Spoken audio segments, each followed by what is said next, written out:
Jonás 1. Vino palabra de Jehová a Jonás, hijo de Amitai, diciendo: Levántate y ve a Nínive, aquella gran ciudad, y pregona contra ella, porque ha subido su maldad delante de mí. Y Jonás se levantó para huir de la presencia de Jehová a Tarsis, y descendió a Jope, y halló una nave que partía para Tarsis. Y pagando su pasaje, entró en ella para irse con ellos a Tarsis, lejos de la presencia de Jehová. Pero Jehová hizo levantar un gran viento en el mar, y hubo en el mar una tempestad tan grande que se pensó que se partiría la nave. Y los marineros tuvieron miedo, y cada uno clamaba a su Dios, y echaron al mar los enseres que había en la nave para descargarla de ellos. Pero Jonás había bajado al interior de la nave y se había echado a dormir.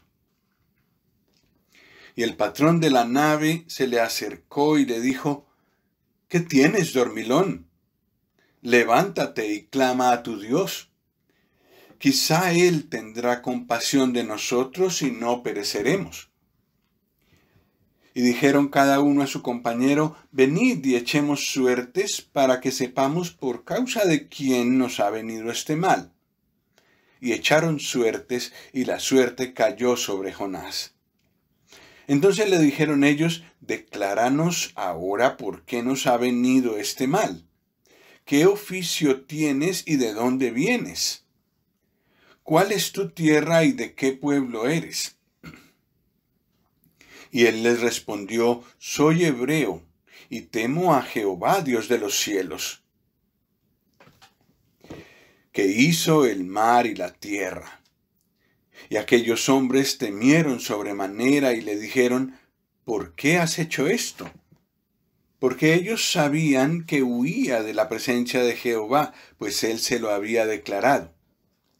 Y le dijeron: ¿Qué haremos contigo para que el mar se nos aquiete? Porque el mar se iba embraveciendo más y más. Él les respondió: Tomadme y echadme al mar, y el mar se os aquietará. Porque yo sé que por mi causa ha venido esta gran tempestad sobre vosotros. Y aquellos hombres trabajaron para hacer volver la nave a tierra, mas no pudieron, porque el mar se iba embraveciendo más y más contra ellos. Entonces clamaron a Jehová y dijeron: Te rogamos ahora, Jehová, que no perezcamos nosotros por la vida de este hombre, ni pongas sobre nosotros la sangre inocente, porque tú, Jehová, has hecho como has querido. Y tomaron a Jonás y lo echaron al mar, y el mar se aquietó de su furor. Y temieron aquellos hombres a Jehová con gran temor, y ofrecieron sacrificio a Jehová e hicieron votos. Pero Jehová tenía preparado un gran pez que tragase a Jonás, y estuvo Jonás en el vientre del pez 3 días y 3 noches. Bueno, ese es el primer capítulo de lo que pasó con Jonás. ¿Quién era Jonás? No sabemos mucho. Era un profeta. Era hijo de Amitai. Su padre se llamaba Amitai. Y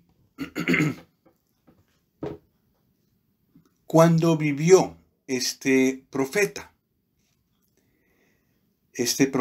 vivió en el tiempo en que reinaba el segundo Jeroboam en Israel. Para eso tenemos que ir a Segundo de Reyes 14.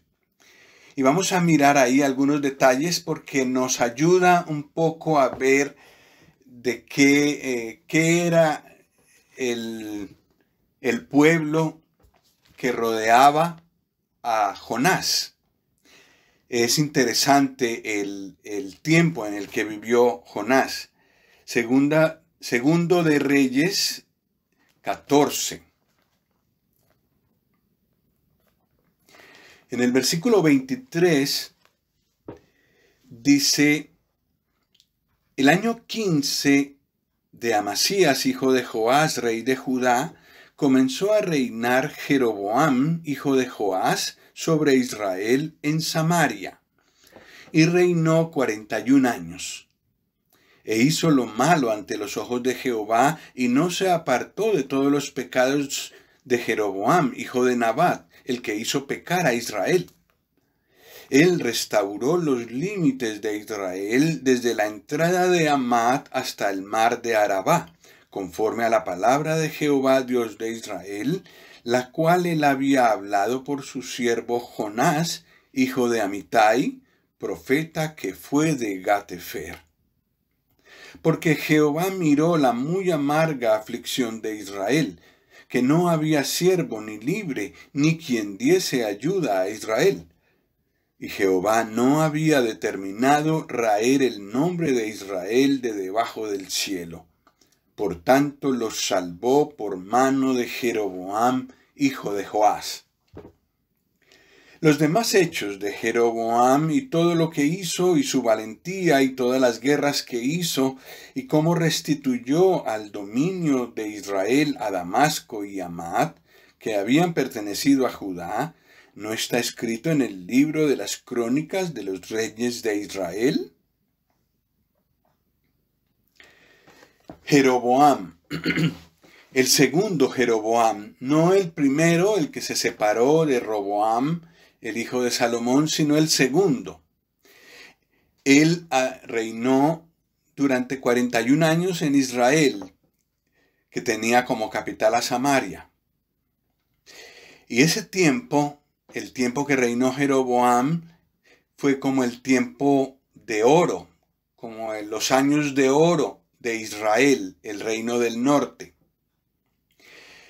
Jeroboam, a pesar de que no hizo la voluntad de Dios, a pesar de que no buscó al Señor, el Señor en su gracia le envió su palabra. Y una cosa que llama la atención al estudiar los profetas es que Dios hasta el final habló a Israel. Israel tuvo pocos reyes que buscaron al Señor.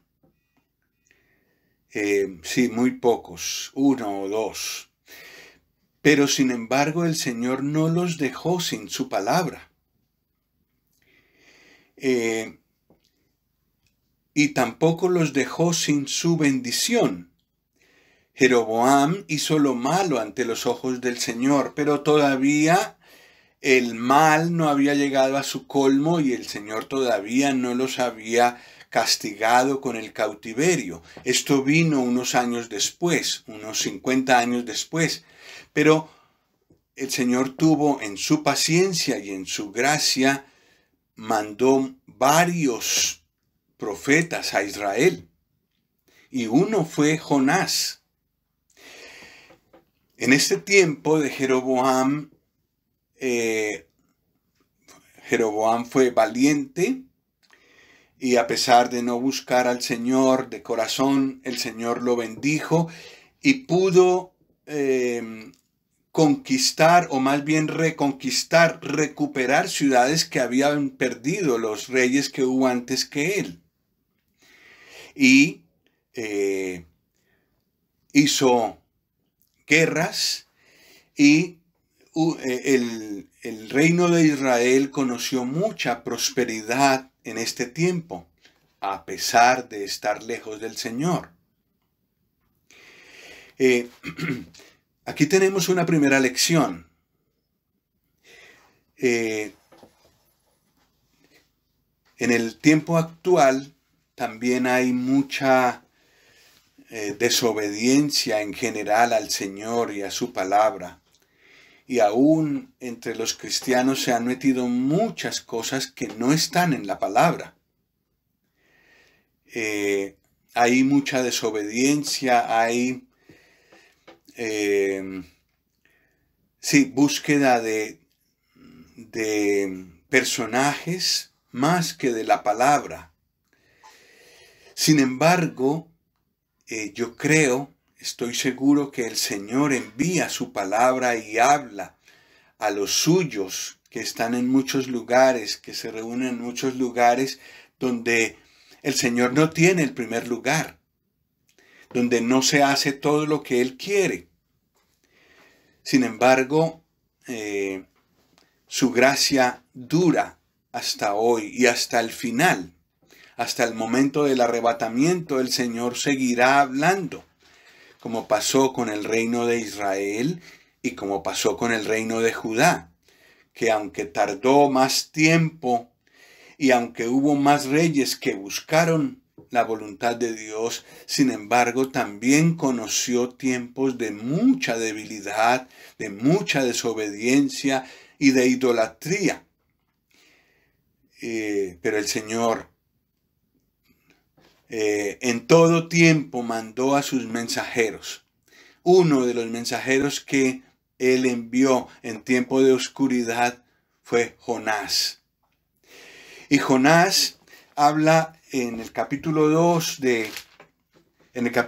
versículo 8, dice: los que siguen vanidades ilusorias, su misericordia abandonan. Y yo creo que lo que Jonás tenía en mente aquí, estando allí orando en el vientre del pez, era la misericordia de Dios que Él estaba mostrando para con Israel, para con su pueblo. De esa misericordia Jonás puede dar testimonio. Lo que Jonás se resiste con todo su ser a reconocer es la misericordia de Dios para con los gentiles, para con los paganos, para con los no judíos. Pero de la misericordia de Dios para con su pueblo, Jonás conoce mucho, porque él mismo fue enviado a hablar la palabra de Dios en medio de un tiempo muy oscuro en el pueblo de Dios. Un tiempo también de prosperidad y de riqueza. Y nosotros sabemos que el tiempo de prosperidad y de riqueza es un tiempo que puede ser muy peligroso. El tiempo de sufrimiento, de persecución, de guerra, de ataque frontal del enemigo, es un tiempo en el que nos mantenemos despiertos. Pero el tiempo de prosperidad, cuando todo va bien, cuando no tenemos grandes luchas, es un tiempo en el que llegamos a dormir, como pasó con Jonás. ¿Cómo puede este hombre dormir en medio de semejante tormenta? Sí, momentos de prosperidad, momentos de tranquilidad, de paz, que no hay guerra, que no hay ataques contra nosotros, es un momento en que podemos dormir, un momento en el que nos cuesta mucho velar y orar para no entrar en tentación, como dijo el Señor. Bueno, pues este es el tiempo en el que vive Jonás. Jonás, hijo de Amitai, vive en este tiempo de Jeroboam II, un tiempo de prosperidad y un tiempo en el que no solo el Señor habla por medio de Joel, sino por medio también de otros profetas como Amós. Jonás, hijo de Amitai. A Jonás, un judío ferviente, muy patriota, el Señor lo llama para ir a Nínive. Nínive era la capital del reino de Asiria. Y sabemos que fue el reino de Asiria el que más adelante, unos 50 años después, llevó cautivo al pueblo de Israel, al reino del norte. Pero esto no lo sabía Jonás. Y el Señor en su misericordia quiere hablar a este pueblo. La verdad es que lo que le dice el Señor a Jonás en el versículo 2 es serio. No hay aquí misericordia. Lo que dice el Señor es: levántate y ve a Nínive, aquella gran ciudad, y pregona contra ella, porque ha subido su maldad delante de mí.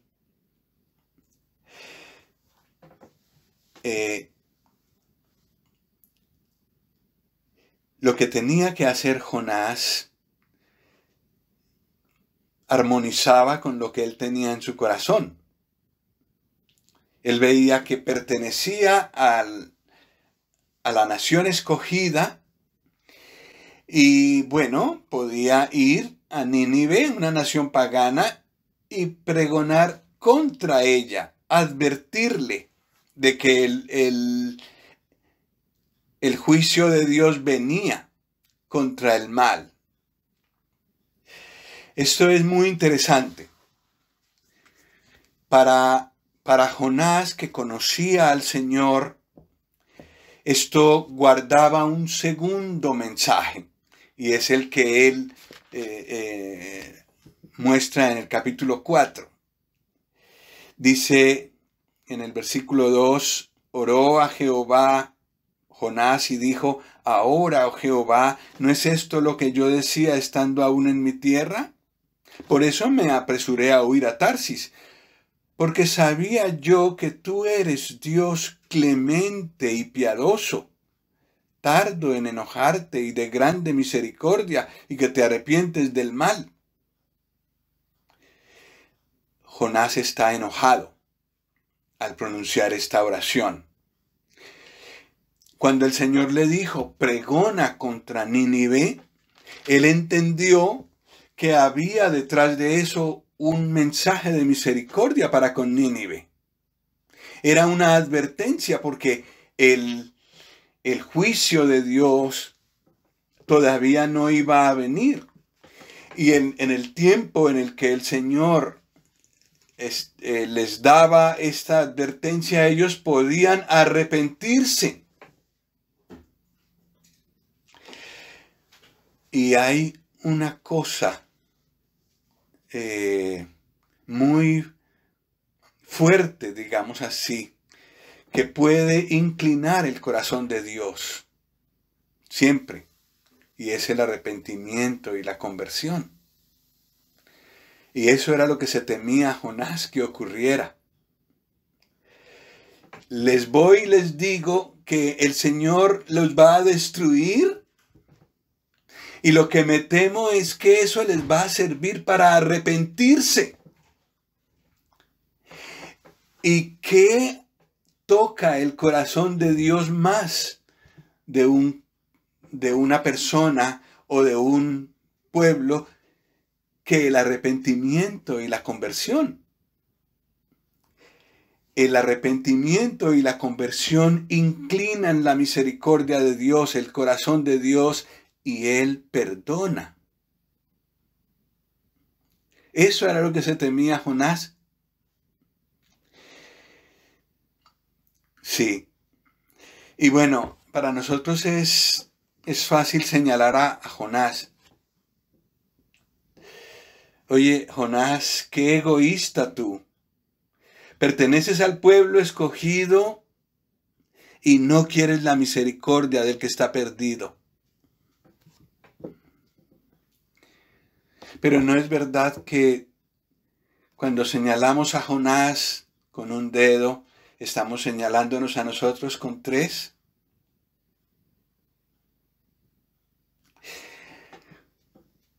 ¿Qué tanto nos mueve la situación de los perdidos?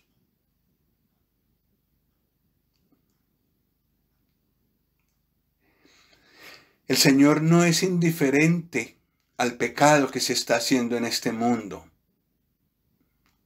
Todas las injusticias, toda la corrupción, todas las cosas que se hacen desde los lugares más altos de nuestra sociedad hasta los más bajos, porque la corrupción está a todos los niveles, la injusticia está a todos los niveles.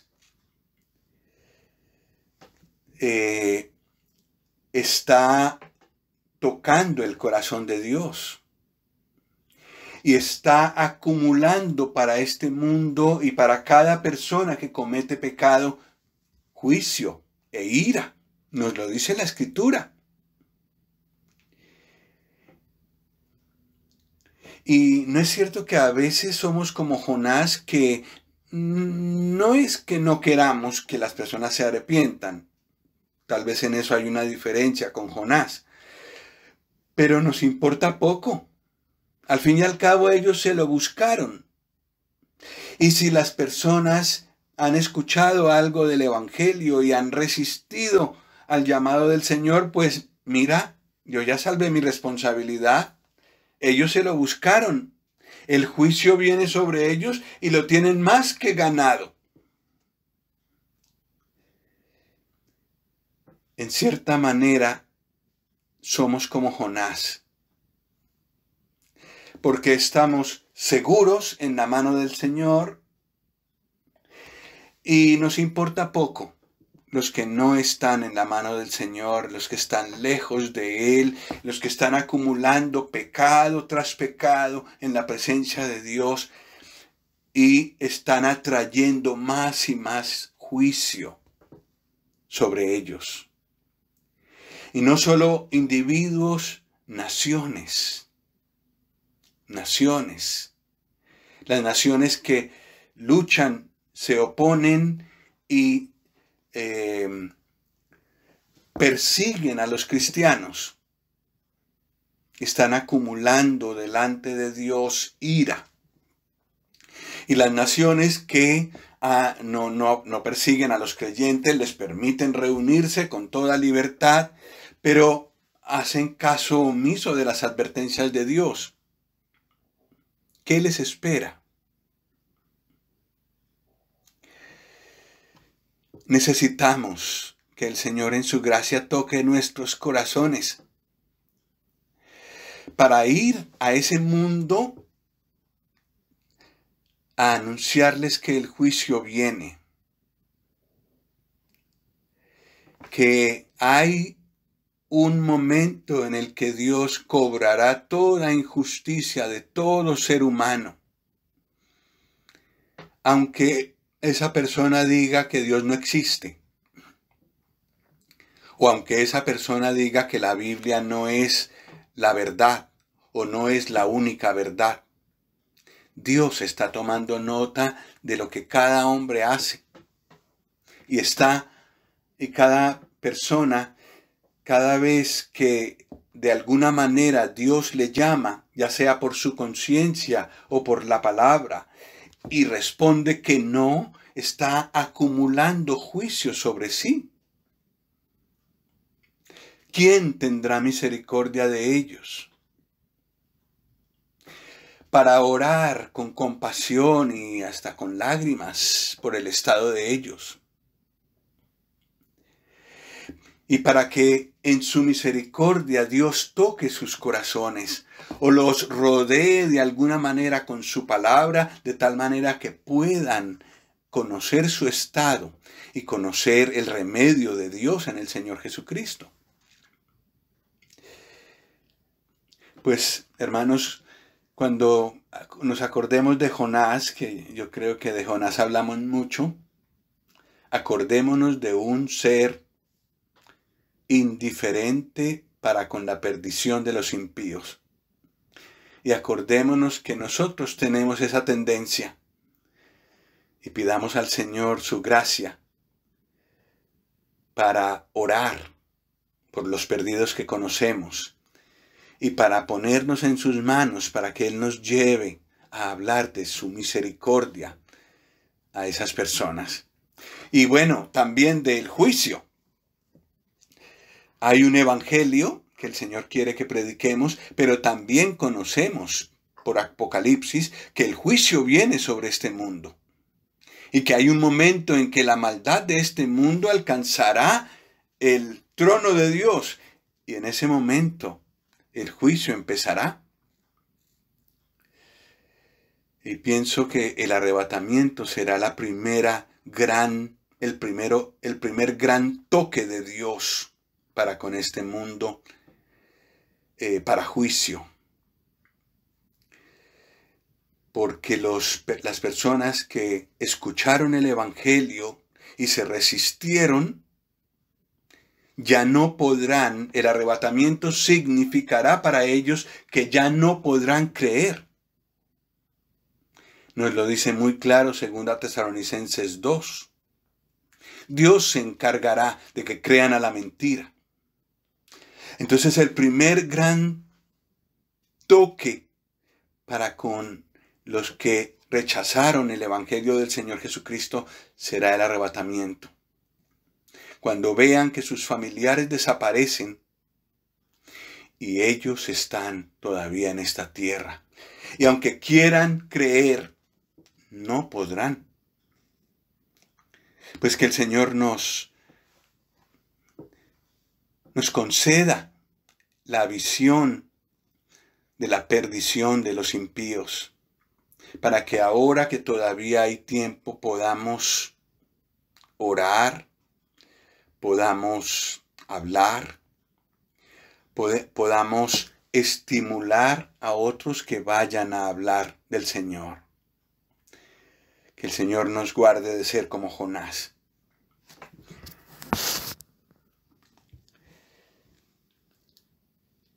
¿Qué hizo Jonás? Versículo 3.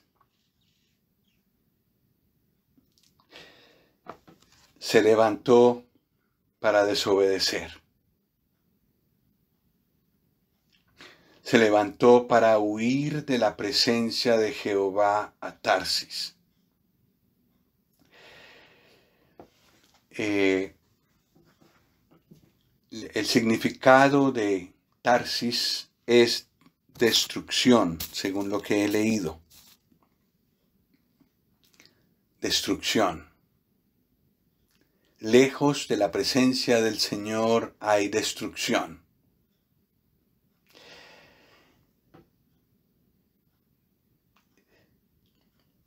Sí,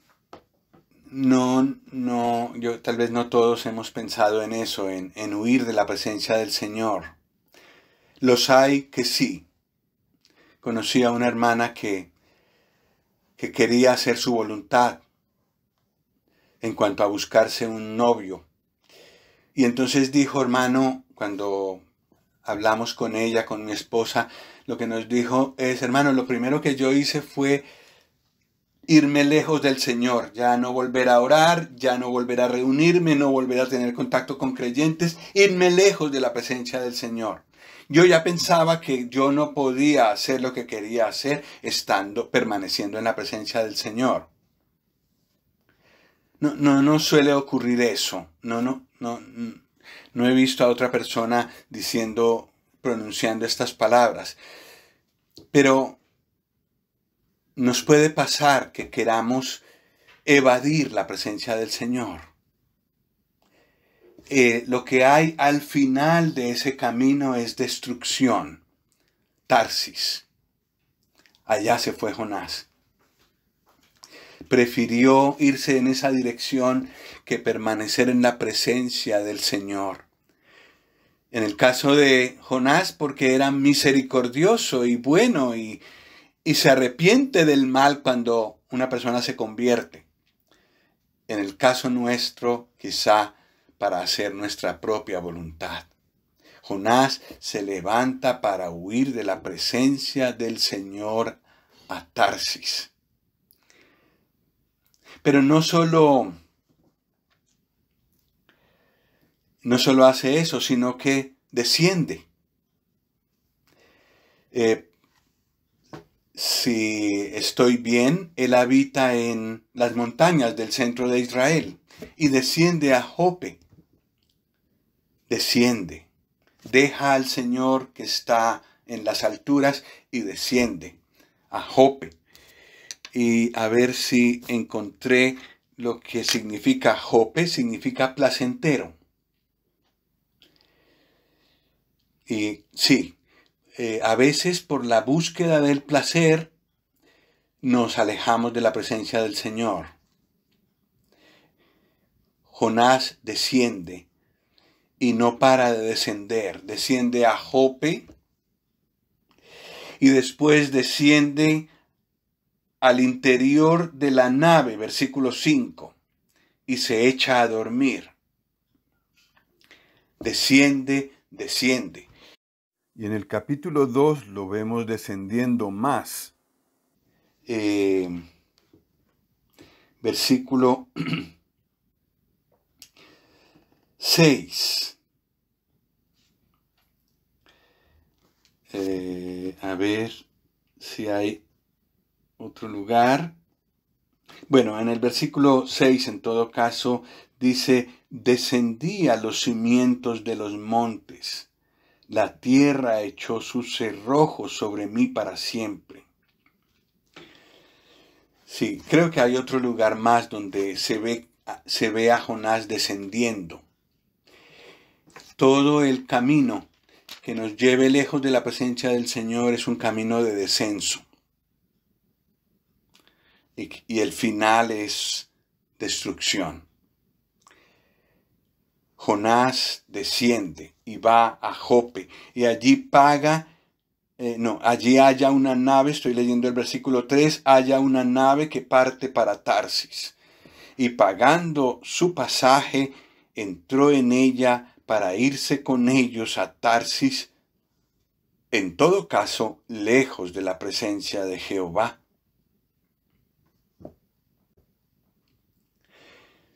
Lo que pasa es que el Señor es muy misericordioso con Nínive, pero también es muy misericordioso con los de su pueblo y con nosotros hoy. Y entonces, por eso muchas veces en la Escritura está el pero del Señor, que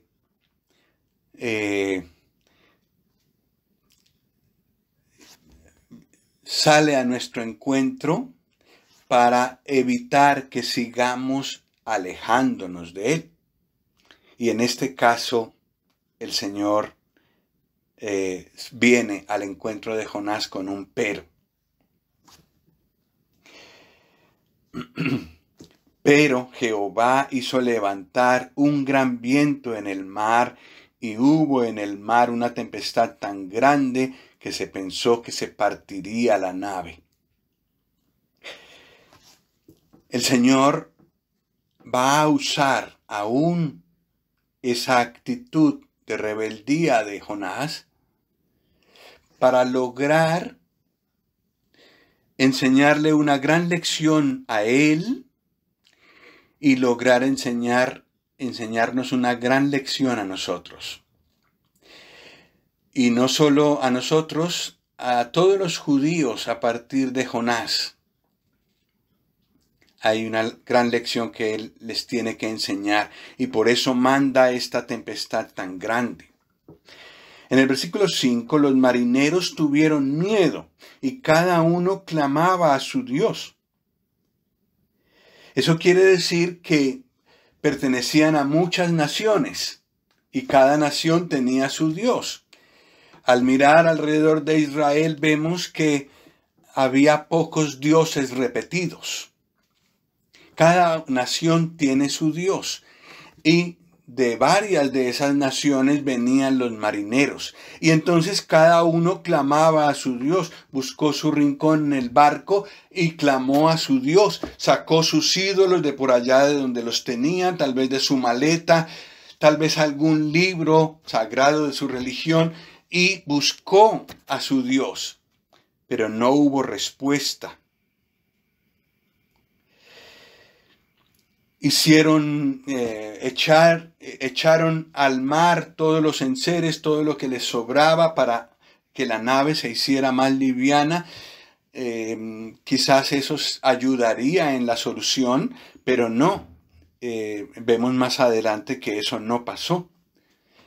El único que no estaba clamando a su Dios era el que conocía al Dios verdadero, al único Dios verdadero. Él era el único que no estaba orando, estaba durmiendo. Y esto nos habla. Porque muchas veces vemos a personas mucho más devotas y mucho más fieles a los ídolos, a María, a los santos. Y son capaces de orar mucho, de rezar mucho. Y nosotros que conocemos que ahí no está Dios, que conocemos al Dios verdadero, qué pereza para orar. Empezamos a orar y nos dormimos.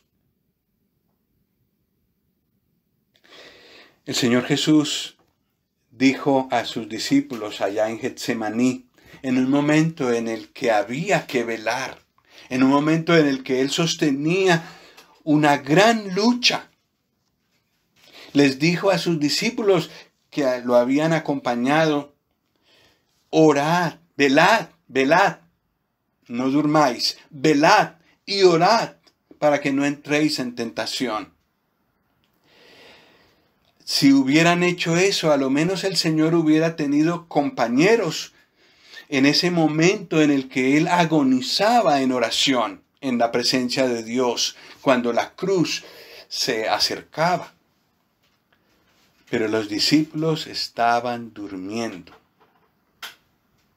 y no oraban. Y el Señor no les pedía que oraran por Él. Lo que pedía es que oraran por ellos mismos para que no entraran en tentación. Y eso tampoco hicieron. Hermanos, aquí tenemos un momento para meditar, para revisar nuestros caminos y preguntarnos, ¿oramos? ¿Velamos y oramos? ¿Cómo está nuestra reunión de oración? ¿Débil? ¿Cómo está nuestra oración en familia? ¿Y cómo está nuestra oración personal? ¿Dormimos? Tal vez tiene que venir una persona que no es creyente, pero que tiene sus creencias, a decirnos, ¿tú no oras? ¿Tú no rezas? Tal vez tiene que hacernos pasar vergüenza a alguien en el trabajo que nos cuenta de su vida de oración, aunque no es creyente. Y nosotros tenemos que preguntarnos, pues esa persona ora más que nosotros, ora más que yo. Pues que el Señor nos ayude, porque esto fue lo que le pasó a Jonás. Un impío tuvo que reprenderlo porque dormía en vez de orar. Versículo 6. El patrón de la nave se le acercó y le dijo, ¿qué tienes, dormilón? Levántate y clama a tu Dios. Quizá Él tendrá compasión de nosotros y no pereceremos. Lo despertaron y echaron suertes. Toda esta es conducta de no creyentes. Nosotros no necesitamos echar suertes porque somos guiados por el Espíritu Santo. Pero los no creyentes tienen sus maneras de hacer las cosas. Sí nos dice Proverbios que las suertes se echan en el regazo, pero es del Señor la decisión de ellas. Y el Señor de esa manera Él condesciende y les hace ver su voluntad a estos impíos, porque están buscando su voluntad. Y echan suertes, versículo 7, al final, y la suerte cae sobre Jonás. El Señor muestra lo que ellos están buscando. El Señor condesciende a hablarles en la manera que ellos pueden escuchar. Y cae la suerte sobre Jonás. Entonces ellos, con toda seguridad de que esta es la verdad, le preguntan seriamente a Jonás qué está pasando con él, qué oficio tiene, de dónde viene, cuál es su tierra y de qué pueblo es. Y Jonás, probablemente a regañadientes, les dice quién es, de dónde viene y por qué está ahí. Tiene que confesarles todo. Es más, tiene que reconocerles que él es el culpable de esa tempestad.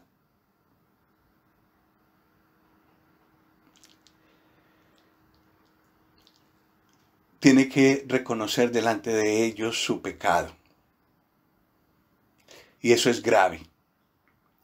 Cuando un no creyente tiene que señalarnos que estamos haciendo lo que no es correcto en la presencia de Dios. Hasta allí tuvo que descender Jonás en su desobediencia. Y a veces el Señor también nos hace descender a nosotros a ese nivel. Y para hacernos caer en cuenta que estamos mal.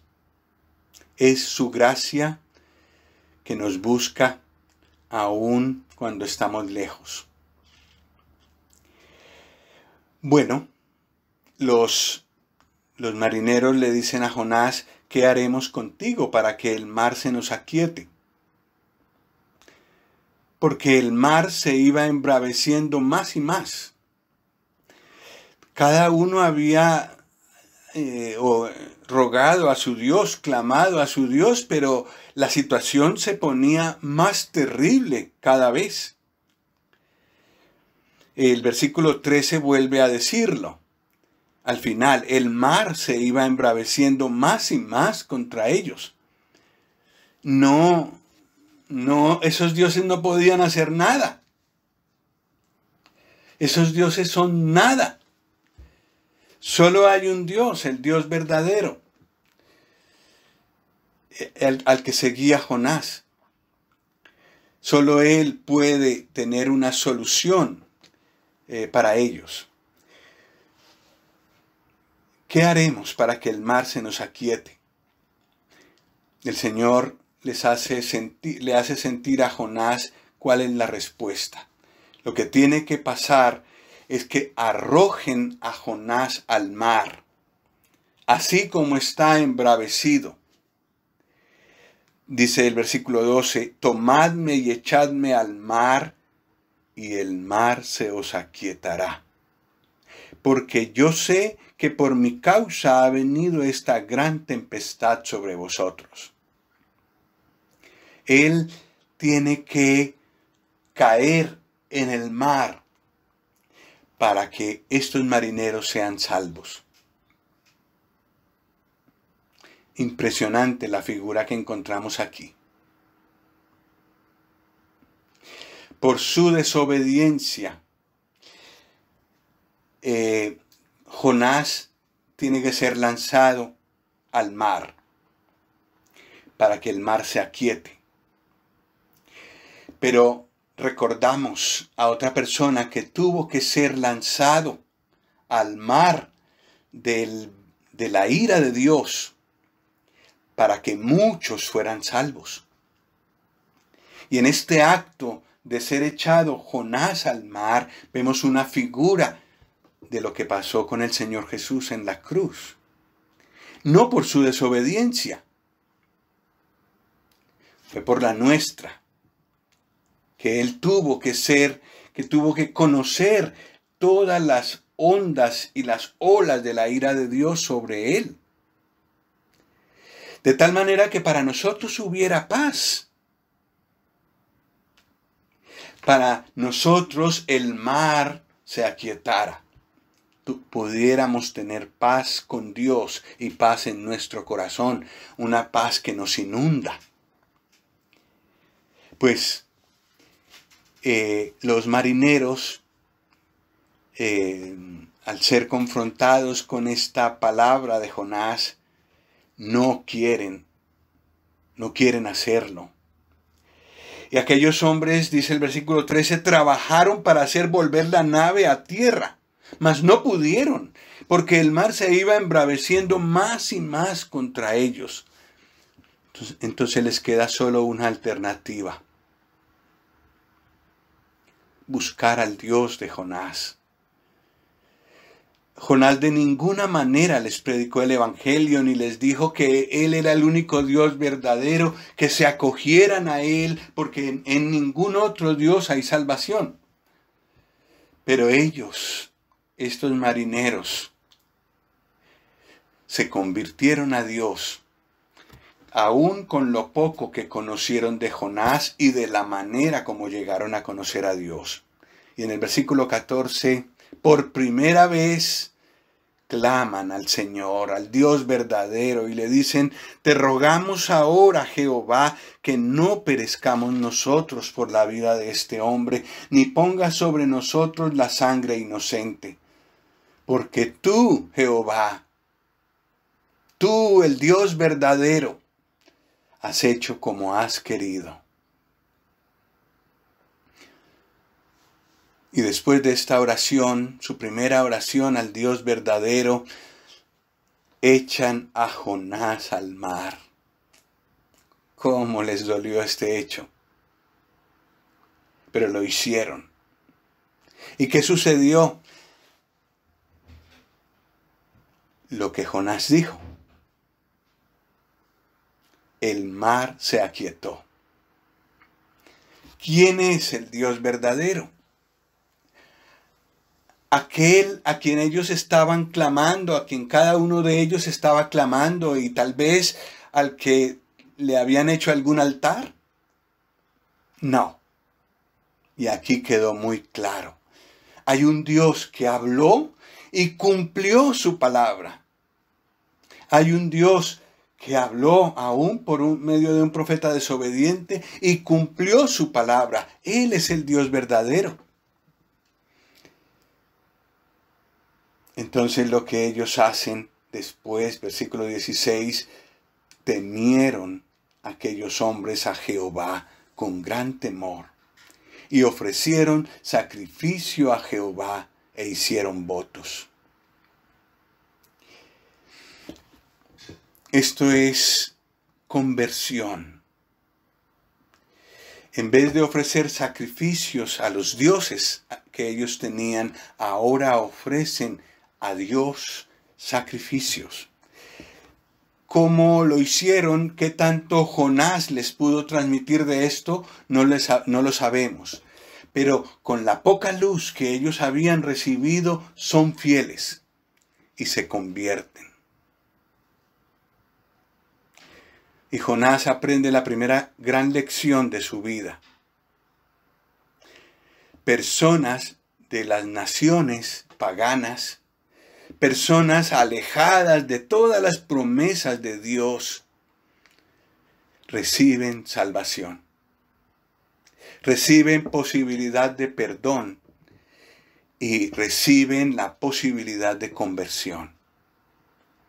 Bueno, Jonás tal vez no lo pudo ver todo en ese momento, pero si fue él el que escribió el libro, como pensamos que fue, que él lo escribió, tuvo que escribir todos estos detalles y darse cuenta: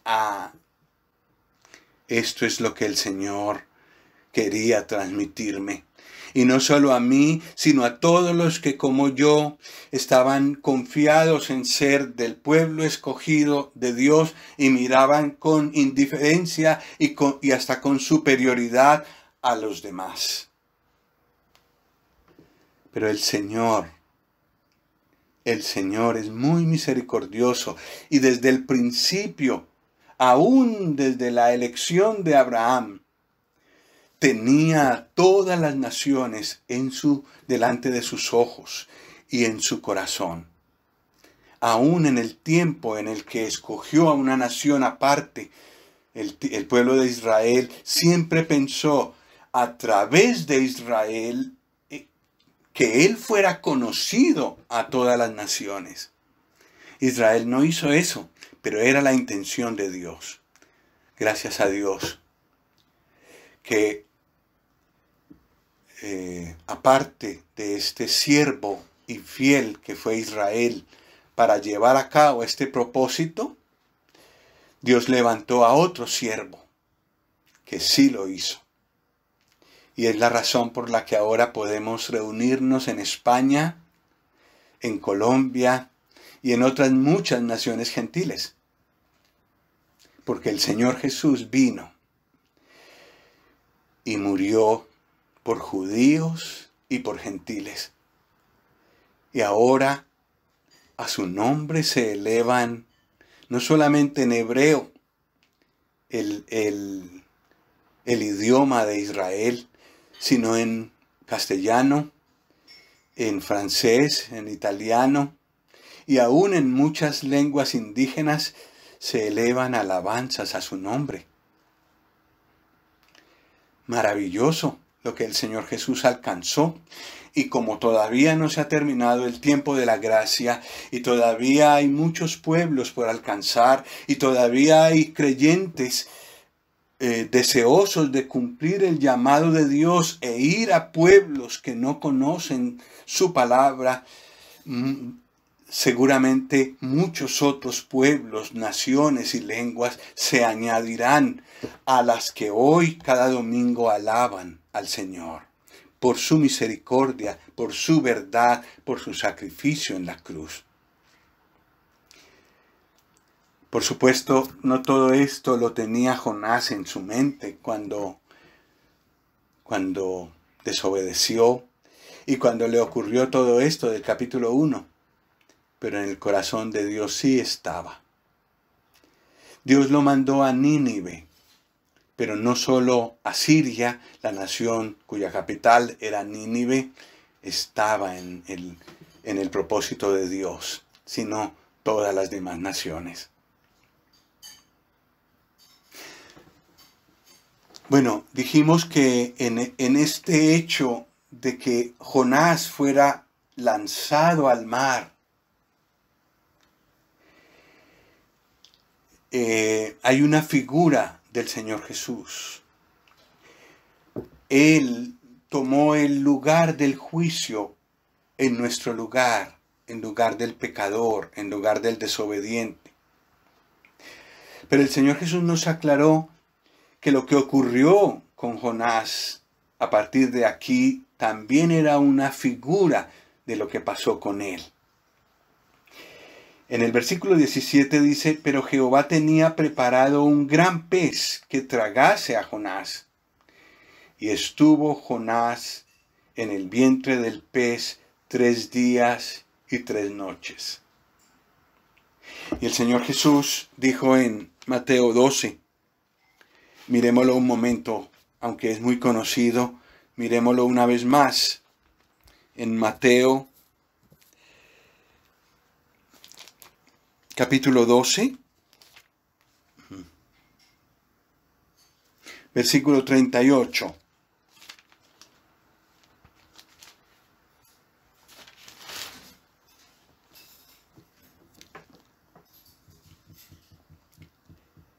Entonces respondieron, en Mateo 12, versículo 38, entonces respondieron algunos de los escribas y de los fariseos diciendo, Maestro, deseamos ver de ti señal.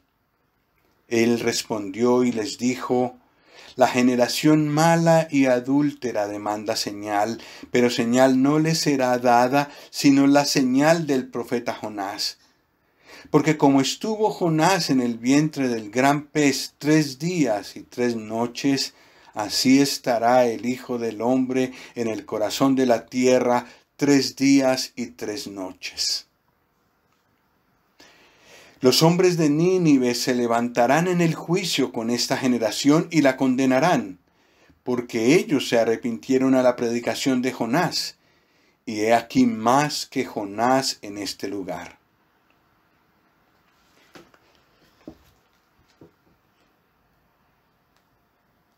Lo que ocurrió con Jonás fue una señal a los ninivitas, pero ahora el Señor refrendaba esa señal para con los escribas y los fariseos que le estaban pidiendo una señal. Y lo que ocurrió en el vientre del pez fue una señal, fue una figura de lo que el Señor Jesús haría en su muerte y su resurrección.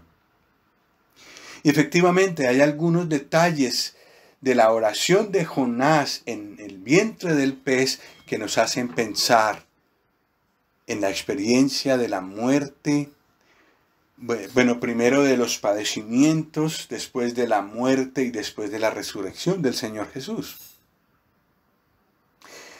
Por ejemplo, en el versículo 2 de Jonás 2 dice, está orando Jonás dentro del vientre del pez y dice, invoqué en mi angustia a Jehová y él me oyó. Desde el seno del Seol clamé y mi voz oíste. En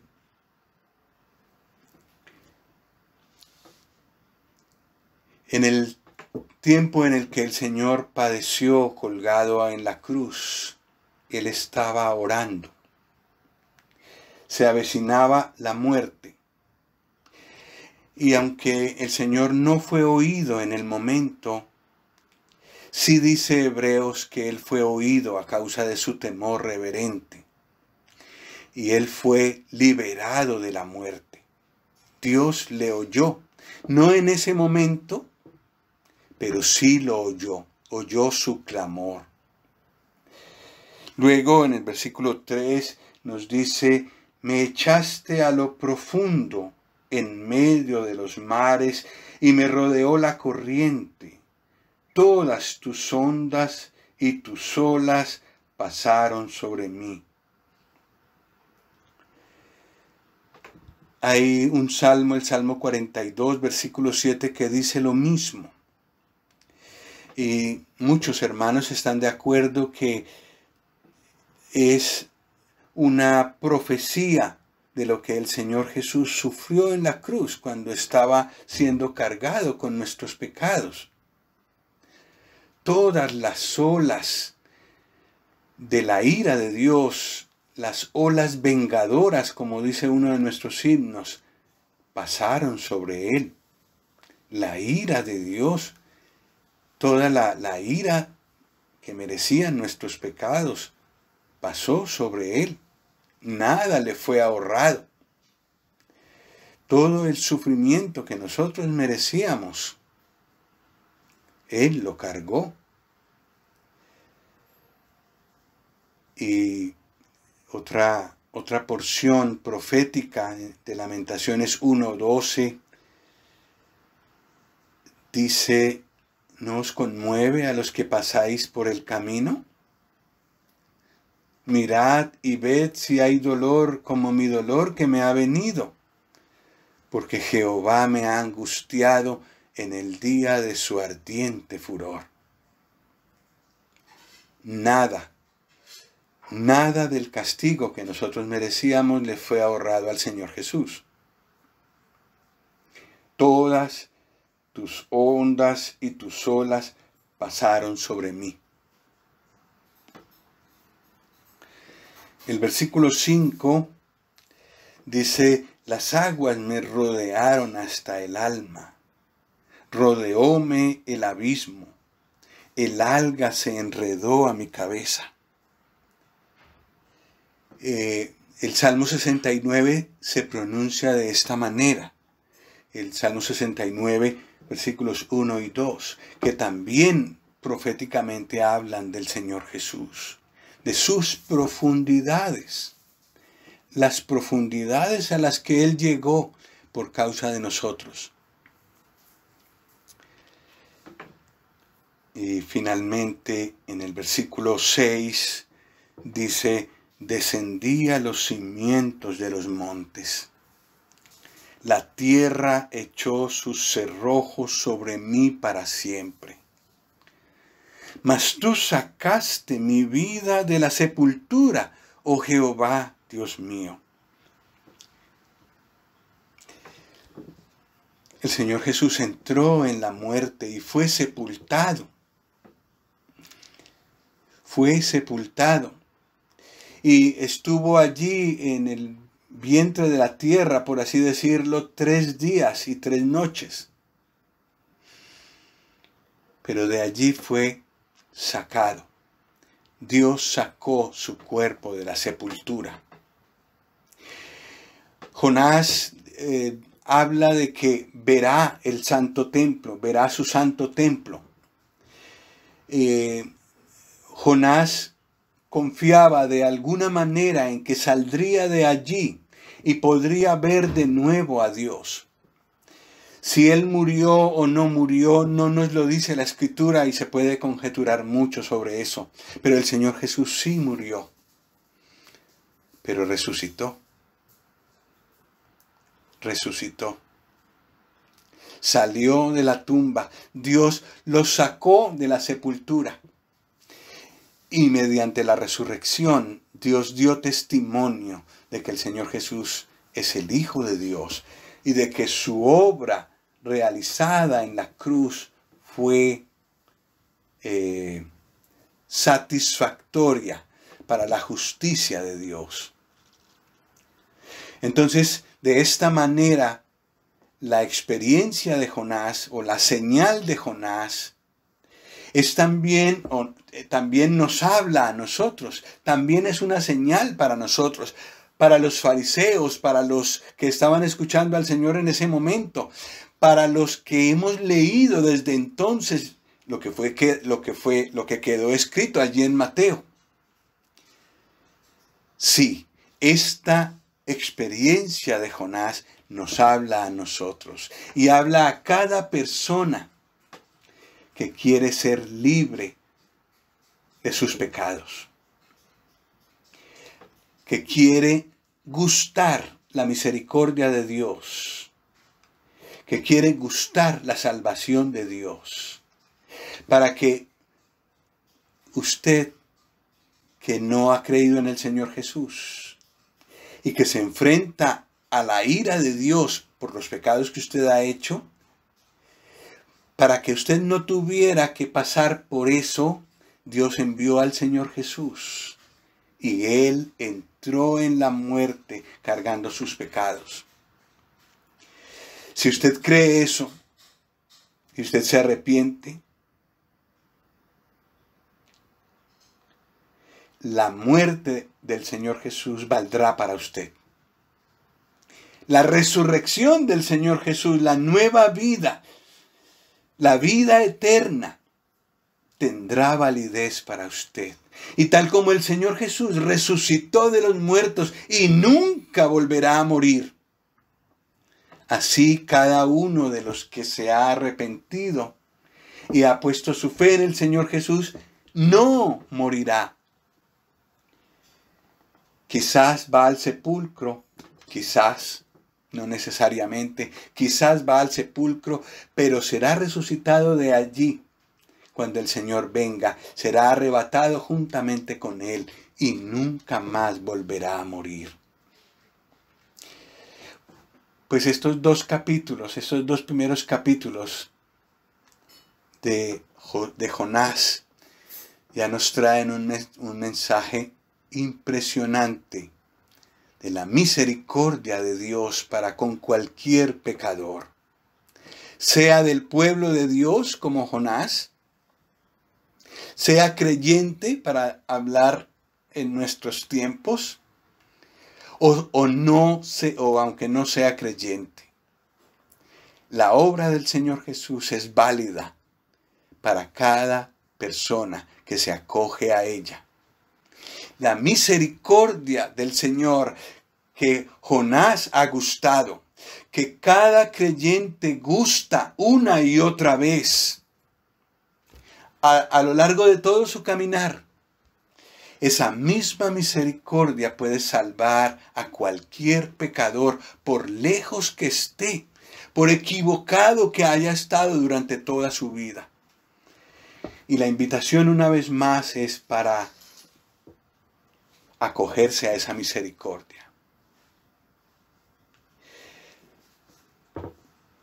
Para usted, mi hermano, que está quizás lejos del Señor, lo conoce, es creyente, pero está lejos, como Jonás.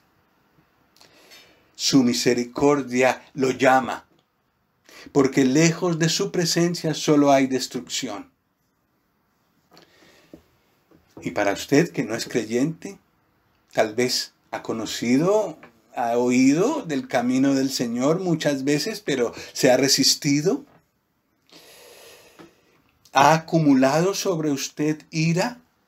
¿La ira de Dios? Todavía es tiempo de escapar de la ira venidera, acogiéndose al Señor Jesús. Y para unos y otros hay una invitación esta mañana. Pues que el Señor nos ayude a atender este llamado y a aprender las muchas lecciones que tiene este libro para nosotros. Y con la ayuda del Señor continuaremos dentro de 8 días. El Señor nos bendiga con su palabra en nosotros.